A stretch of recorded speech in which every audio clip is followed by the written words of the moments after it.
What up, world? You on the mic with Mike, Mr. Mike.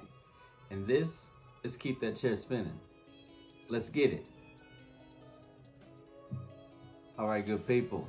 Welcome back. This is Keep That Chair Spinning. I'm your man, Mr. Mike. And as you know, what we have is simply a podcast, man, that is geared to some of the barbers that are just getting ready to get out of barber school, maybe have made it out of barber school and trying to figure out what's next in the game for them. They found their barbershop, and trying to figure out how to get business booming for them. Or maybe it's a barber that's been in the industry for 2 to 3 years right now and just kind of find themselves stagnant, unable to get ahead, and unsure of what they need to do. Hopefully, within this podcast, we can cover a few grounds, cover a few steps, and help you get over the hump. We try to cover some steps by step, some simple guidelines, some simple steps. A lot of times what we do in life is we try to make things more complicated than what they have to actually be. So hopefully we can simplify things and just instead of thinking outside of the box, we can simply think inside of the box and conquer this industry because it's actually a lot more simpler than what we try to make it be. Today we want to talk about kids cuts. This has been a very hot topic as of late. Again, as you know, right now we get ready to get back to school haircuts. You got some barbers that have blown up and made a big name for themselves. They're kind of messing over some of these younger barbers that are trying to find their footing because they're screaming, "Oh, I don't cut kids. I don't cut kids." And so it's leaving a bad taste on some of these barbers that are trying to make a name for themselves because they're like, "Oh yeah, I want to be like that barber. Like, I don't want to cut kids. I don't want to waste my time on kids. The kid won't sit still. The kid is too picky, or the parents ain't paying attention, whatever the case may be." Don't forget that we all have to start somewhere. The owner or the manager at McDonald's, he didn't start out as a manager. He was on the fries. He was at the cash register. He was sweeping the parking lot, whatever. Like, we all have to start somewhere. You're gonna have to cut a kid. You need to humble yourself. That's definitely one of the funniest yet more beautiful things about life. Life will always find a way to humble you. So remain humble. Like, find a way to cut them kids, man, because the kids, they're definitely like a beautiful flower that starts to blossom. When you think about a return customer or your business actually growing, that kid's cut is what actually does it for you. A lot of times we think that it is just the adult that's coming to you, but multiply that.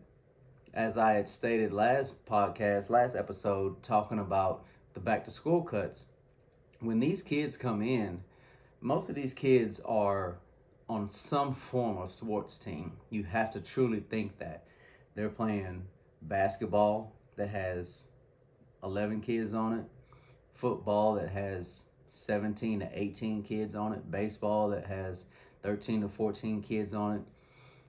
Once you cut that one kid and that kid goes to practice or to their game for the week, not only does another kid see the haircut, but that kid's parent sees the haircut, and now they're talking. Now they're mingling. "Hey, where'd you get your son's haircut at?" "I went to see Mr. Mike at King Stone."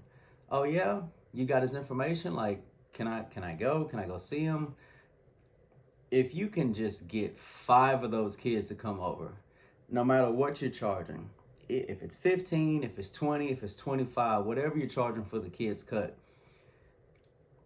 let's say 20. 5 of those, that's your $100 right there. no matter what the cut is. Again, humble yourself. If it is a comb over, so what? If it is um, a ball fade with a shaver on it, so what? Knock it out, man. Like, you're trying to build your clientele up. Put your all into this haircut and knock it out. Like, you want to. It just doesn't make sense, as I keep hearing these barbers that are doing this and seeing these barbers that are doing this, that they'd rather.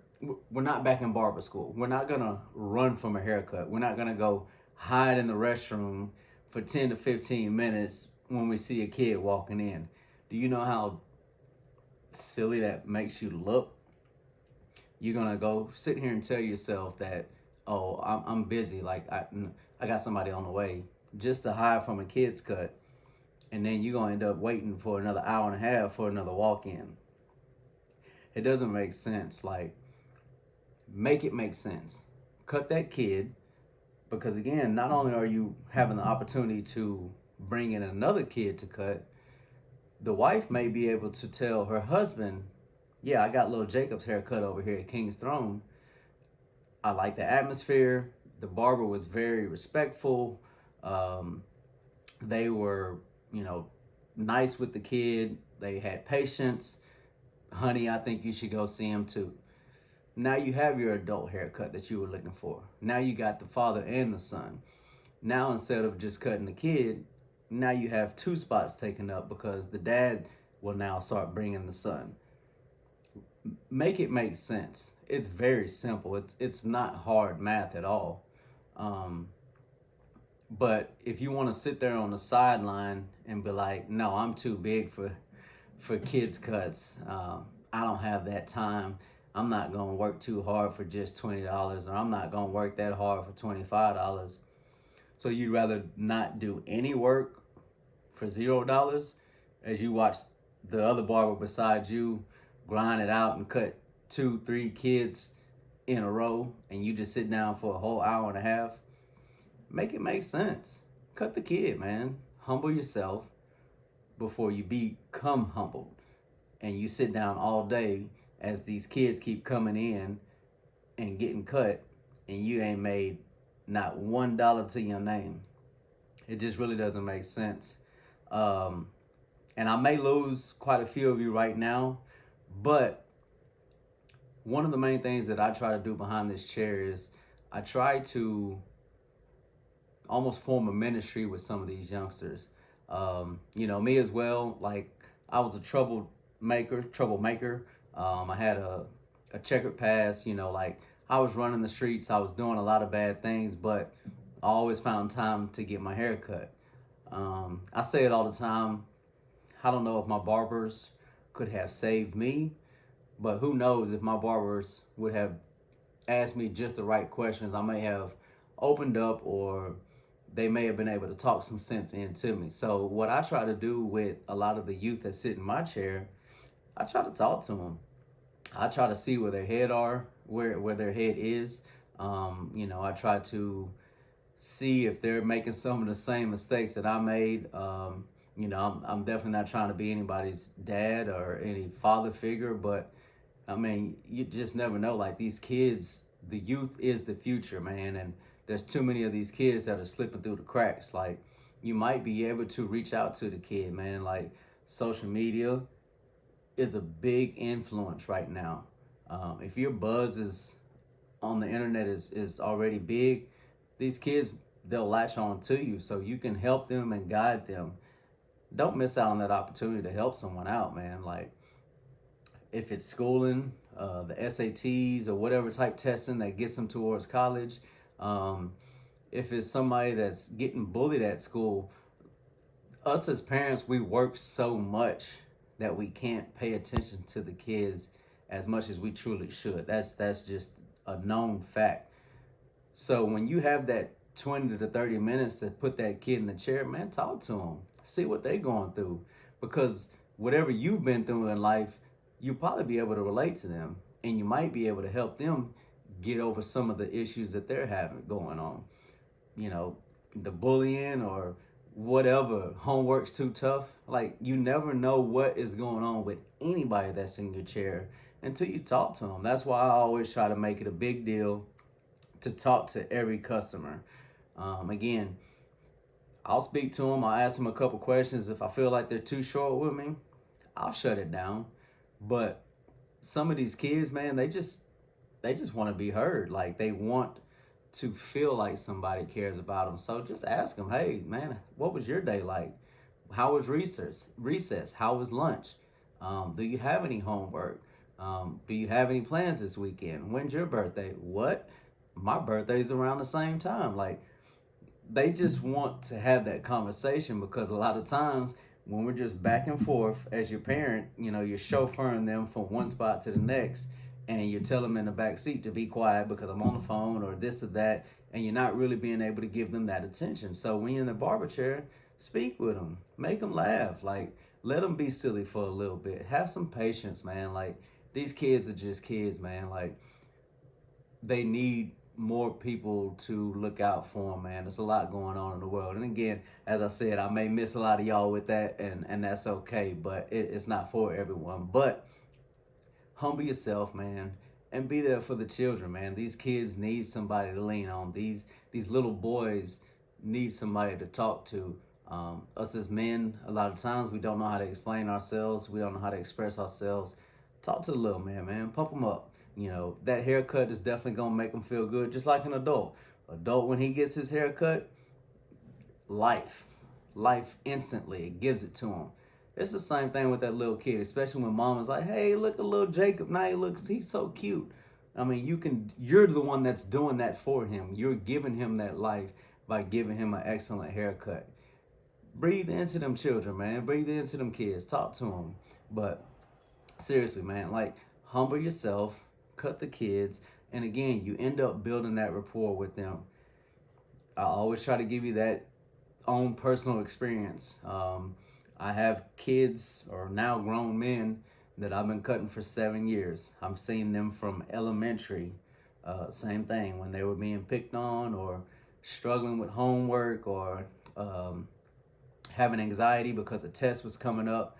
I was able to talk with them, converse with them, pick their brains, let them talk it out. And now here we are 7 years later. They're getting ready to graduate and go to college. They are, about to buy their first house. You got some that are having their first kids. And to me, again, my personal experience, for me, I may miss a lot of y'all, but it feels good for me for them to text and be like, Mr. Mike, guess what? I just closed on a house. Mr. Mike, guess what? I'm having a boy. Like, whatever. I ain't had nobody name the kid after me yet, but I still got a couple that are coming up, so you never know. But seriously, like, for me, it's good to have this rapport that I've had with a lot of my clients for the past 7 to 8 to 10 years. Been cutting them since, young, since elementary, and now they're growing up. So just humble yourself, man. Like, again, would you rather sit down and make no money, or cut one kid at least for the 20 to 25 and start building a rapport? You're putting your all into an adult. An adult is a lot more pickier. They've had a couple haircuts by then. They may run off. They may never come back. If you breathe so much life into that kid, you converse with them and you're talking with them. Mommy, I like him. Oh, okay, Jacob. Well, we'll come back and see him. There you go. You have an instant bond with them. They're coming back in 2 to 4 weeks, whatever the case may be. But now that's your customer. Or are you just gonna say, no, I'm waiting on someone. I got somebody that's gonna be here in 10 minutes, and you blow them off. Nobody comes in 20 minutes, and they're in and out, and now you ain't made no money. Like, make it make sense. So just humble yourself. Don't forget about the kids. I know that's the saying. It's not a cool joke, man. Like, cut these kids up, man. Like, y'all don't fall into these big time barbers. Them big time barbers that can talk all that talk, but I guarantee you they didn't cut some kids in their career. They just finally blew up, and now they can do that. That may be the case after you blow up, but for the time being, when you're trying to grind it out, when you're trying to keep that chair spinning, you're gonna need to cut some kids. What sense does it make for the dad to be coming to you, but he's sending his son way across town because you don't cut kids? So you're gonna skip over that change because you don't cut kids? Make it make sense. We're here to keep that chair spinning. We're here to build the clientele at all costs. Again, when we talk about the grind, the hustle, if you're out there in them streets, you're starting out at the bottom. You have to work yourself up.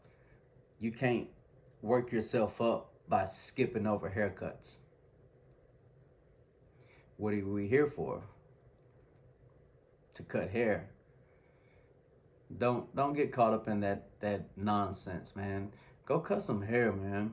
Like the video I did see, a couple barbers was talking about that. You talking about how nice you are, how cold you are with the clippers. Show me how cold you are with them clippers. Like he said, when you're trying to work on a moving target. I think that's how nice you are. When you got a kid that just won't sit still and you still just put that on it. That's when the parents really appreciate you, because you're showing that patience and you still gave that kid a nice cut. I think that's another personal experience for me. Like, I've had a couple kids that have been on the spectrum of autism or have legit been autistic. And patience, talk to them, work it out, take your time. Man, they love it. They've came back time and time again. I let the kid, however many breaks we need to take, I know how to cut a couple angles to make up for that lost time, but you're building that rapport with the kid, and same thing like you would do with the adult. Show them to the mirror, talk it out with them. But those parents appreciate when you have these autistic children that come in and they tell you this whole story of how they, little Timmy doesn't like getting haircuts. He's not familiar, he doesn't like the sounds that make his ears hurt. That's cool, Mom. We'll make it work. I got Timmy. Don't worry about it. But just take your time, man. Like, cut these kids, man. These kids need somebody to talk to make them feel good about themselves, just like an adult. So cut the kids, man. You're not bigger than the business. The business will always be here for kids to come get their hair cut. 5 kids, $100. No kids, $0. You can keep skipping them. You can keep running to the restroom, but you're not making a good business decision for yourself. Be smart about it. Make it make sense. Cut the kids. Grind. Keep that chair spinning. Y'all go check me out, man, on all listening platforms: Apple, Spotify, Google Play, YouTube. Appreciate the love, appreciate the support. You can also catch me on Facebook, Instagram, Kingstone Barbershop. That's KINGZ, Throne Barbershop. Mr. Mike 21. Same, Facebook, Instagram.